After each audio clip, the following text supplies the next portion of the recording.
నేను ఏమంటున్నాను భాయ్ సాబ్, నీకు హాస్పిటల్ పోవద్దు, ఓకే నా ఎంబడి రా పెళ్లికి తీసుకుపోను, హాస్పిటల్కి వద్దాను కదా, పెళ్లికి పోవడానికి నీకేం వచ్చింది, నా ఎంబడి రా, నేను హాస్పిటల్ పోతే ఆపు, నన్ను పెళ్లికి పోతా పోయి, పెళ్లికి పోవడానికి నా ఎంబడ కూర్చో, నా ఎంబడ కూర్చో, దవాఖాన పోతే మీకు భయం అయింది మీ గవర్నమెంట్ కు, రేవంత్ రెడ్డికి, దవాఖాన పోను, బండ్ల కూర్చో, ఆడికి పోతే దవాఖానలు అంతా డొల్లతనం బయటపడుతుంది, వీళ్ళ లంగతనం అంతా బయటపడుతుంది అని పోనిస్తలేరు.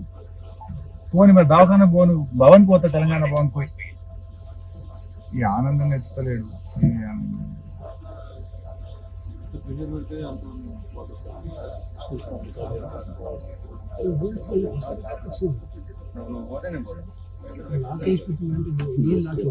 ఏ రమణ గౌడ్ సాబ్ లీవ్ లో పోయినా మళ్ళీ వచ్చిన పోయిందా నువ్వు, మళ్ళీ వచ్చినావు లీవ్ లో పోయి,